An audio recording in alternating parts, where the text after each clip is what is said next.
24 नवंबर 2024 को संभल में हुई हिंसा के बाद जैसे जैसे उसकी परतें खुलती जा रही हैं, वैसे वैसे नए नए तथ्य निकलकर सामने आ रहे हैं और इस हिंसा के पीछे की साजिश का खुलासा भी हो रहा है। जहां इस मामले में पुलिस और संभल प्रशासन ताबड़तोड़ एक्शन कर रहे हैं, तो वहीं सरकार भी संभल को लेकर पूरी तरीके से पैनी नजर बनाए हुए है। अंडरवर्ल्ड डॉन दाऊद इब्राहिम से जुड़े कनेक्शन को पुलिस सामने लेकर आ चुकी है, तो वहीं इस हिंसा से सीधा ताल्लुक रखने वाले मोस्ट वांटेड शारिक साटा गैंग पर पुलिस शिकंजा भी कसती जा रही है। पहले उसकी गैंग के दो खास गुर्गे जिन्होंने संभल हिंसा में गोली मारकर 4 लोगों की हत्या की थी, उन्हें पुलिस ने धर दबोचा और उसके साथ अन्य आरोपियों को भी दबोचा है। तो वहीं दूसरी ओर शारिक साटा पर भी पुलिस ने अपना शिकंजा कस दिया है। वहीं इस बीच खबर सामने आ रही है कि संभल हिंसा मामले में जिन 70 से अधिक आरोपियों को पुलिस ने गिरफ्तार किया है, उनमें से 41 आरोपियों ने अपनी जमानत याचिका दायर की थी निचली अदालत में, जिस पर कोर्ट ने कुछ की अर्जी तो सिरे से खारिज कर दी, लेकिन कुछ की अर्जी को अगली तारीख पर सुनवाई के लिए टाल दिया है। क्या है पूरा मामला और कैसे इस हिंसा के असल अपराधियों की हो रही है कुटाई, आपको बताएंगे विस्तार से हमारे खास प्रोग्राम थर्ड आई के आज के इस अंक में। नमस्कार, वंदे मातरम, कैपिटल टीवी उत्तर प्रदेश देख रहे हैं आप और मैं हूं आपके साथ अखिलेश पांडे।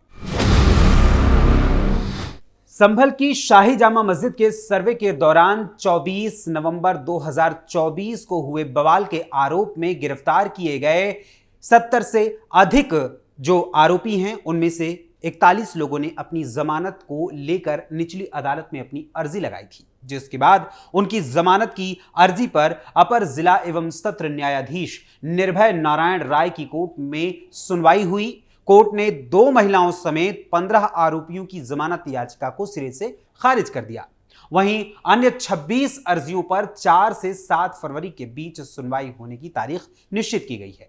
संभल में 24 नवंबर को हुए बवाल को लेकर दर्ज अलग अलग मुकदमों में पुलिस अब तक 73 आरोपियों को गिरफ्तार कर चुकी है। इनमें से 41 ने अपने अधिवक्ता के माध्यम से कोर्ट में जमानत की अर्जी लगाई थी। इन अर्जियों पर सुनवाई हुई। दोनों पक्षों की दलील सुनने के बाद कोर्ट ने 2 महिलाओं समेत 15 आरोपियों की जमानत याचिका को खारिज कर दिया। 26 अन्य आरोपियों की जमानत की अर्जी पर कोर्ट 4 से 7 फरवरी के बीच सुनवाई करेगी। वहीं सहायक जिला शासकीय अधिवक्ता हरिओम प्रकाश उर्फ हरीश सैनी के अनुसार बचाव पक्ष के एक अधिवक्ता ने तर्क दिया है कि आरोपियों ने अपनी सुरक्षा और बचाव में पथराव किए हैं। इस बात को कोर्ट ने गंभीरता से लिया है। साटा के गिरोह के सदस्यों के दंगे में शामिल होने का दिया तर्क। वहीं शाही जामा मस्जिद सर्वे के दौरान हुए बवाल में शारिक साटा गिरोह ने बड़ी साजिश रची थी। साटा गिरोह के 2 सदस्य मुल्ला अफरोज और वारिस को जेल भेजा जा चुका है। न्यायालय में हुई बहस में सहायक जिला शासकीय अधिवक्ता दंगे में साटा गिरोह के सदस्यों के शामिल होने का भी तर्क रखते हुए नजर आए थे। विदेशी खोखा कारतूस भी रहा बहस का विषय। कोर्ट में लैपटॉप लाने का किया विरोध।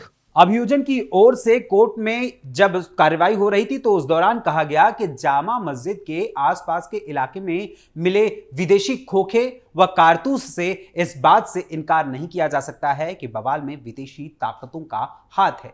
संभल बवाल के 41 आरोपियों की जमानत अर्जी पर सुनवाई के दौरान बचाव पक्ष के एक अधिवक्ता ने लैपटॉप, यानी कि जो वो लैपटॉप लेकर आए थे, उस अधिवक्ता के लैपटॉप लेकर आने का अभियोजन पक्ष ने विरोध किया। बचाव पक्ष के अधिवक्ता ने कहा कि लैपटॉप के माध्यम से वो कुछ तस्वीरें और वीडियो कोर्ट के समक्ष लाना चाहते हैं। अभियोजन की आपत्ति के बाद लैपटॉप से बाहर रखवा दिया गया, यानी लैपटॉप को कोर्ट से बाहर करवा दिया गया था।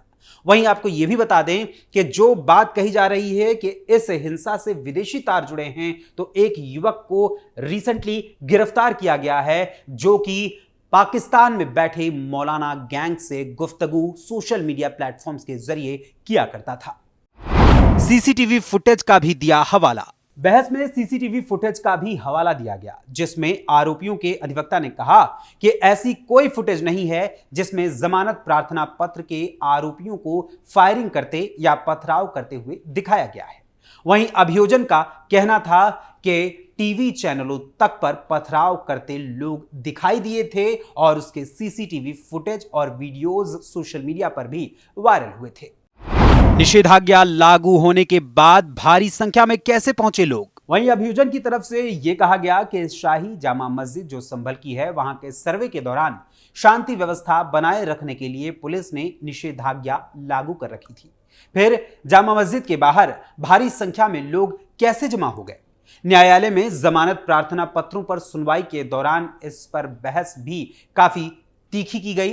एक और जहां कोर्ट में इस मामले में आरोपियों की जमानत याचिका पर सुनवाई हुई, तो वहीं दूसरी ओर पुलिस ने संभल हिंसा मामले में शारिक साटा गैंग के गुर्गे मुल्ला अफरोज समेत जिन 10 आरोपियों को गिरफ्तार किया है, उन्होंने पुलिस की पूछताछ में बड़ा खुलासा किया है।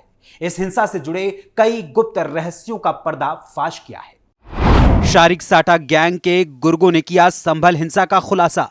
संभल की शाही जामा मस्जिद के सर्वे के विरोध में 24 नवंबर 2024 को हुई हिंसा का षड्यंत्र असल में दुबई में रचा गया था। पुलिस ने अंतरराष्ट्रीय ऑटो लिफ्टर गिरोह के सरगना कुख्यात शारिक साटा के गुर्गे मुल्ला अफरोज समेत 10 आरोपियों को गिरफ्तार कर इस साजिश का पर्दाफाश किया है। मुल्ला अफरोज 2012 से दुबई में छिपे साठा के संपर्क में था। उसके कहने पर चोरी के वाहनों और हथियारों की सप्लाई की जाती थी।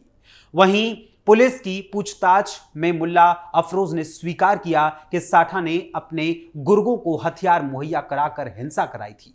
मीडिया रिपोर्ट्स के अनुसार मुल्ला अफरोज ने पुलिस की पूछताछ में कबूल किया और बताया, साठा का साफ कहना था कि 10-20 को मार दोगे तो आसपास के जिलों में भी दंगा भड़क जाएगा, सरकार और प्रशासन बैकफुट पर आ जाएंगे, फिर हमारा दबदबा होगा और सुरक्षित होकर काम करेंगे।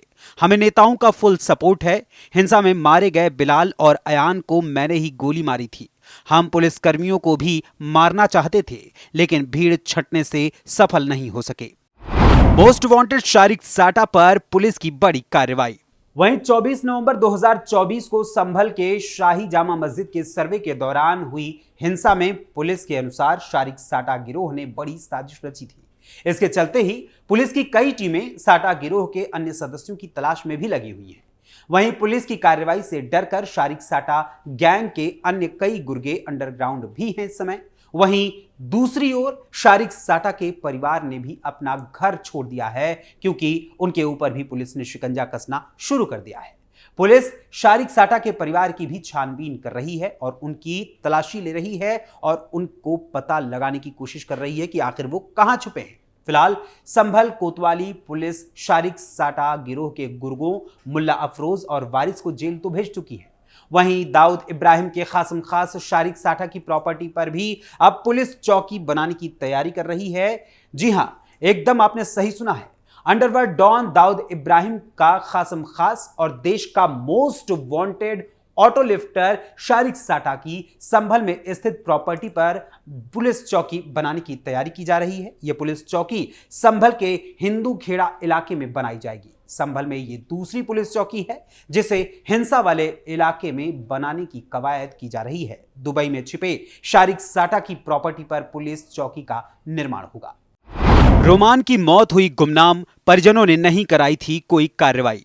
24 नवंबर को बवाल में 5 लोगों की मौत हुई थी। इसमें हयात नगर निवासी रोमान भी शामिल था। सराय तरीन निवासी बिलाल, मोहल्ला कोटगरबी निवासी अयान, नईम और तुर्तीपुर इल्हा निवासी कैफ के परिजनों ने अज्ञात के खिलाफ हत्या की रिपोर्ट दर्ज कराई थी, लेकिन रोमान के परिजनों ने बिना किसी कार्रवाई के शव को सुपुर्दे खाक कर दिया था।